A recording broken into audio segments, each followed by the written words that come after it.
Esse é um tema espinhoso e por isso mesmo eu vou tomar muito cuidado na hora de falar, porque eu acho que é importante a gente debater sobre isso e entender sobre o futuro da televisão aberta no Brasil.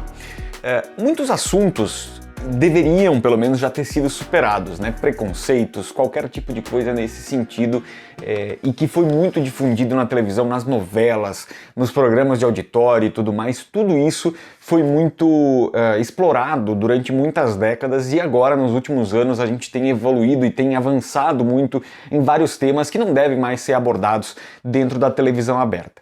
Mas será que a gente não caiu em alguns pontos assim no outro extremo, o extremo de não conseguir ousar, não conseguir fazer coisas diferentes e divertidas com o medo de errar, com o medo de cair em algum tipo de contradição? Eu acho que isso é uma discussão importante da gente ter e a gente entender, né? Eu acho que nos últimos tempos, quando a gente olha, por exemplo, para programas de auditório, a gente imagina muito, né, uma questão de como eles perderam aquela essência anárquica que existia nos anos 90, que claro, em muitos momentos ultrapassou limites, mas também, em certa medida, tinha ali uma concentração e uma fórmula de diversão que entretinha até então todo mundo, né? E a gente tem que pensar com relação a, por exemplo, alguns produtos que vieram para a TV aberta nos últimos tempos. O Domingão com Huck, por exemplo, é um programa que começou e sofreu muitas críticas, porque o Luciano Huck não dava conta de ter aquela imagem extremamente popular. Quem é que ele traz para dentro desse universo? Ele traz figuras como Lívia Andrade, que foi extremamente popular dentro do programa Silvio Santos, Dona Déia Lúcia, que é uma figura muito próxima, parece, de todos nós, né? Todo mundo conhece alguém que seja parecido com Dona Déia Lúcia, que fala o que pensa e que manda tudo sem muito filtro, né? E isso deu uma quebra no clima do programa, porque fez com que as coisas ficassem mais fortes nesse sentido, trouxe aquela ousadia dentro de um nível que eu acho que os tempos que a gente vive pedem, né? Mas que melhorou muito o programa, deu um bom tempero pro programa para fazer a coisa render ali e ter uma mistura, como diz o Luciano Huck desde os tempos do Caldeirão, um pouco mais consistente, né? Celso Portiolli também sabe fazer isso muito bem. Ele virou meme nos últimos tempos com uma pergunta do Show do Milhão, né, do que era uma piroga, né, que era a pergunta correta, mas Celso Portiolli não conseguiu se aguentar com o espírito quinta série e isso fez com que ele virasse meme, desse muita risada e tudo mais.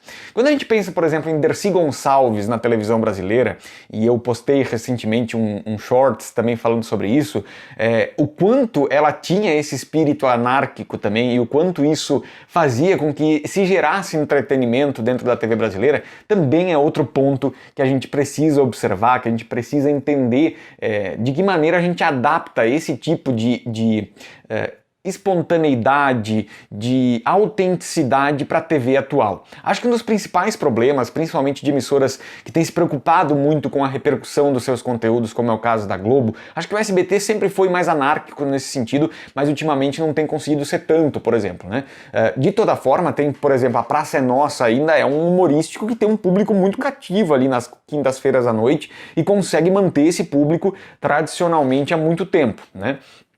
Bem como o João Kleber, que tem uma audiência baixa, pequena, vamos dizer assim, mas que é a maior da Rede TV, né? Então, quando o João Kleber entra com seus formatos dentro da programação da Rede TV, ele tem um público cativo ali. Por quê? Porque ele ousa um pouco mais, ele chega até perto de determinados limites, talvez eventualmente ultrapasse alguns limites, mas ele consegue chegar num ponto em que ele resgata um pouco essa televisão que a gente viu nos anos 90 e 2000 e que tinha um tempero interessante e algumas coisas bastante engraçadas. A Globo, por exemplo, hoje tem uma dificuldade muito grande de fazer programas humorísticos de TV aberta porque não consegue, me parece, encontrar o equilíbrio entre aquilo que é ultrapassado e aquilo que é engraçado de fato. E aí a opção da Globo ultimamente tem sido não trabalhar com humor, o que eu acho que é um problema também, né? Então é lógico que vai haver excessos eventualmente, vai ter ousadias que vão ultrapassar algum ponto e aí é necessário voltar atrás, mas de toda forma eu acho que é preciso ter um pouco mais coragem de ousar dentro da televisão aberta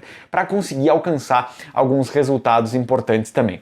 Dito isso, eu estava falando falando sobre outras emissoras, o caso do SBT, que sempre teve muito essa tradição de ousar muito, mas que esse medo da Globo de ousar faz com que muitas conversas, muitos programas de entrevista, muitos contextos diferentes ali da emissora sejam muito mais pasteurizados e mais mecânicos, engessados do que a gente já viu em outros tempos, né? E isso faz com que a gente não veja uma conversa natural na tela, com que a gente não veja uma conversa que fluida muitas vezes na tela entre os participantes de determinado programa. E acho que isso faz diferença. O Paulo Vieira, por exemplo, é um cara que quebra essa regra. Ele quebra esse universo e vai por caminhos muito imprevisíveis e consegue trazer isso para dentro do humor da Globo, por exemplo. Mas não tem um programa de humor para chamar de seu, por exemplo. Isso é uma coisa importante de se olhar. Eu acho que o Paulo Vieira, por exemplo, é uma figura que conseguiria trazer muito esse espírito anárquico dentro dos limites do que é o bom senso, pelo menos da grande massa da população, né? Além disso, Paulo Gustavo, o saudoso Paulo Gustavo, foi uma figura, um grande expoente desse sentido nos últimos tempos, nos últimos anos, né? Eu acho que ele conseguia usar essa ousadia através dos seus personagens, avançar determinados limites através dos seus personagens, mas que faziam a gente compreender determinadas coisas e pensar também junto com o seu humor.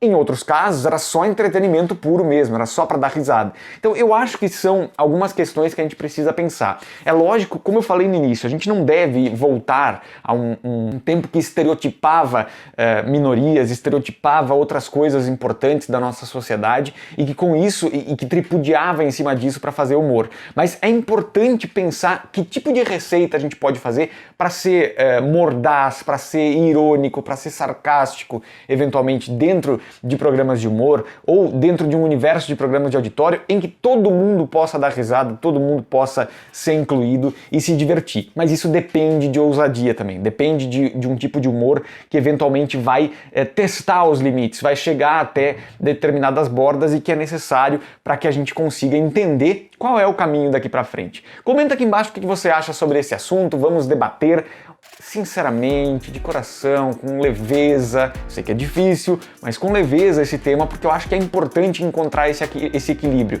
encontrar esse lugar que vai fazer a gente estar mais próximo da televisão e a televisão também nos divertir, como já nos divertiu em outros momentos, tá certo? Comenta aqui embaixo, a gente volta na semana que vem. Até a próxima.